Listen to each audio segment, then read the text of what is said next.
Hey guys, I hope you're having a great day as I am. Today I wanted to talk to you guys about how I set up a run and gun scenario situation camera rig with my FX3. I love this camera. It's so sleek, so simple, easy design, and got a lot of mounting points right here, as you can see. Now, I really love the Sony FX3 line camera because being able to shoot an S-Log 342 10-bit, it's just phenomenal. We've got the flip out screen right here, which you can put it whichever way you want. And being able to see that the tail lights are on when you're far away from the camera, it's really convenient. So that's what I really love about this camera a lot. Now guys, I have really enjoyed using the FX3 this year.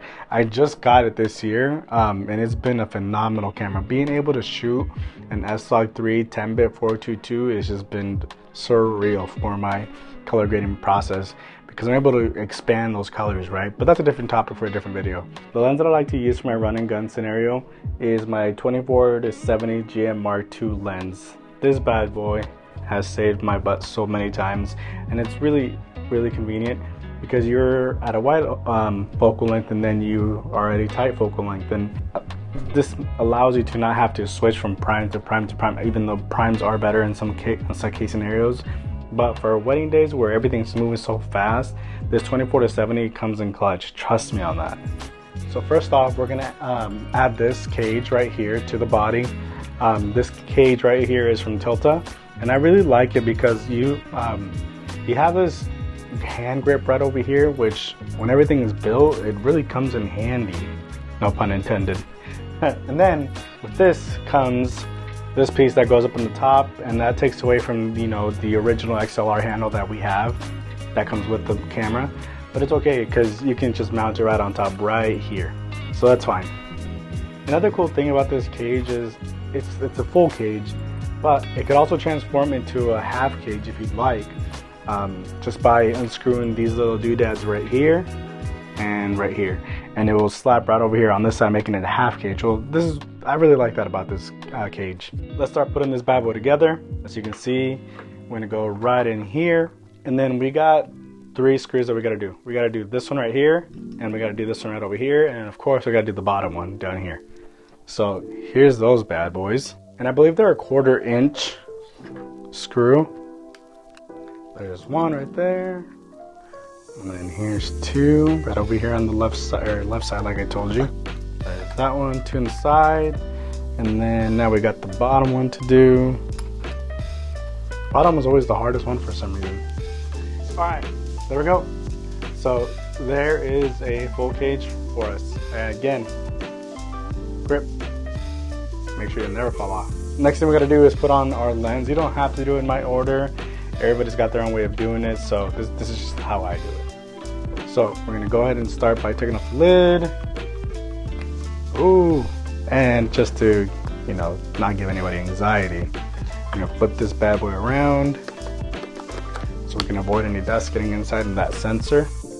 All right, next up are the top mounting plates right here. Again, it takes away from the original XLR top handle that comes with the FX3, but that's okay because we can always add it back. I mean, you don't have to go with this top piece if you don't want to, but I actually prefer it because it's got a hot shoe mount right up here as well. Now the next thing that we're gonna do is we're gonna install the top handle. Now this top handle is from Small Rig, so don't start cringing on your end because I'm mixing Tilta with Small Rig. It doesn't matter as long as it gets the job done, right? This one came with the cage that I got. I actually bought this one with the cage that I got for the A7 IV, which is what I'm using to film myself today. And it actually still works because it's got a nail rail right here. So all you gotta do is just unscrew it and then slide in. And there we go. Look at that. Next up is another piece, a clamp from Small Rig right here. And I'll list all these things down in the description for you guys, so that way you can follow me if this is something that intrigues you guys. So this guy, it's got a 1/4 inch thread right here that we're gonna install right here, so that way I can put the monitor in later. One other cool thing I like about this clamp, it's got those little teeth right there, so you make sure that it's not gonna go anywhere. See, in the past, I got the mount that had the hot shoe mount, and I would install it right here at the top, right here in the top. And I tell you what, one time I was filming a wedding, and for some reason this tightener, fastener, it came loose. And guess what happened to my Ninja monitor? Yeah, as you can imagine, it fell, hit the ground. Luckily for me, we're on grass that day, so got pretty damn lucky. So I was like, I'm gonna switch to this guy and see if it works, and it works way better than the hot shoe mount one. So just a little tidbit right there for you, okay? And these guys, they're not moving anywhere. I got this small rig VMount battery mount. It's a budget-friendly one, and honestly, for my needs, it works well. Other people might laugh about this, but for me, it has been doing the job. It comes in 2 pieces right here. This one installs to the bottom of your camera or your cage, and then it just slides right in here. Okay, so let's go ahead and install this. And then we just slide right in here. And then it's got a little lock in the front. Boom, not going anywhere. Now, it's starting to get a little front heavy, and that's totally fine for right now. I mean, that's why we have a V-mount, which obviously is we have to install a V-mount battery. So the V-mount battery that I got is the small rig V-mount 99 model, and this thing has been carrying me. It's awesome not having to carry multiple batteries, especially on 8-10 hour days shooting a wedding film, and one of your batteries died, then you have to go find the other one. You can just have this bad boy on and just be recording all day. It lasts me all day, and I still have juice left over, so that's the cool part. So we got a V plate right there that I just screwed on there, and then it goes right in here, you can see, and just slides right on in, and it's locked. Now, you do want to make sure that this knob right here is tightened, because if not, then this bad boy is going to start wobbling, and you don't really want that. Now, at this point, we're even. Look at that. Just to prove my point. It's not front heavy anymore. Now it's balanced. And with the grip on the side, I'm going to keep chiming this because honestly, it really comes in handy. Look at that. Your wrist will get tired, but that's why you have 2. Now, I don't have a side handle, embarrassingly enough, but I'm getting there. You know, it takes time to build these things because there's a lot of components to it. So, next thing that we're going to add is a little mini tripod that I actually just repurposed from the original gimbal that I got from DJI. So we're going to screw this bad boy right here. Boom. Look at that, guys. We're getting there. Alright guys, now next up is our Ninja 5 monitor. Comes in really handy. So what we got here is a dummy battery that came with the Ninja 5 box, which I'm glad that it did. And then I had to actually buy this D-tap cable that hooks up to our dummy battery on Amazon. Fairly cheap, I think it was like 10-15 bucks, which isn't too bad, right? So this is what we're going to do, is we're just going to connect this to the bottom of here, and then connect the dummy battery to the back, and then we're going to go ahead and set this bad boy up right there. Alright, there we go. There's another piece of the puzzle. Look at that.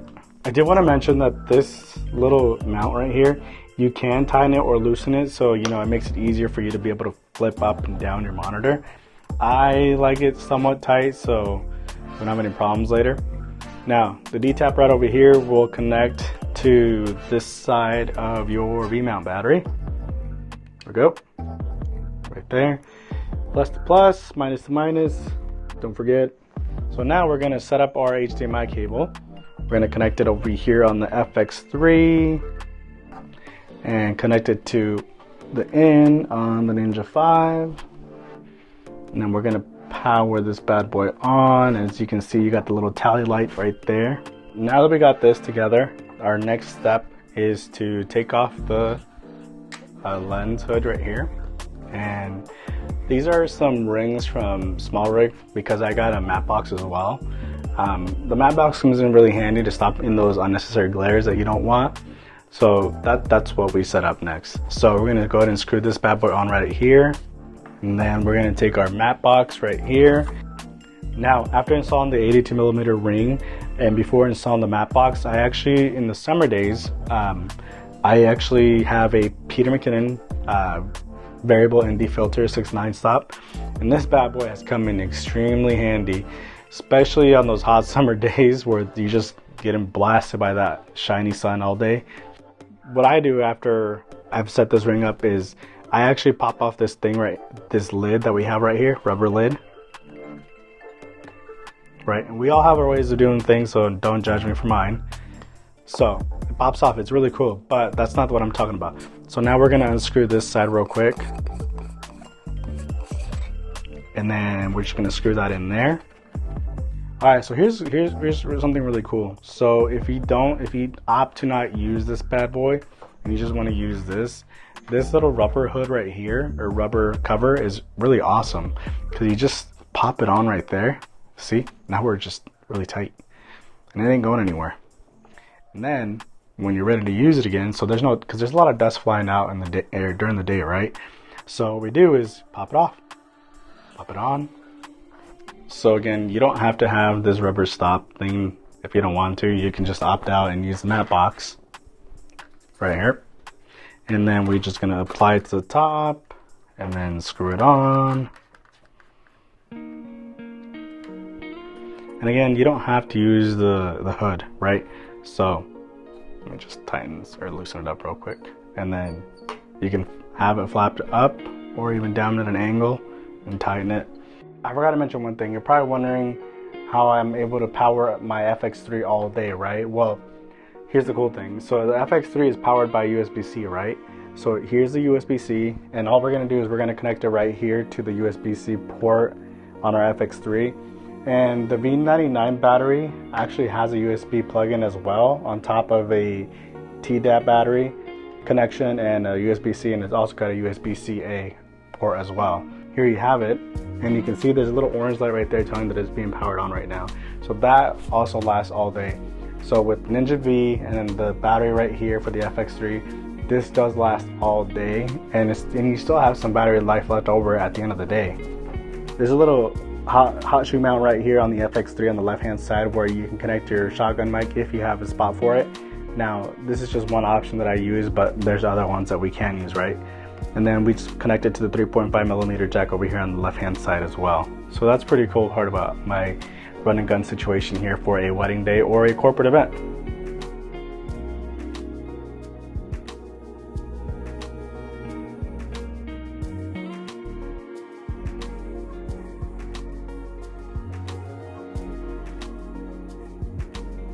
Guys, I just wanted to thank you for sticking around and watching me build my run and gun situation camera rig. It has worked wonders for me these past 2 years for run and gun situations in a wedding or corporate events, or even just workout videos where you don't need a gimbal movement, you actually need that fast movement scenario, right? So again, I hope you guys have a wonderful day, and I'll catch you in the next one.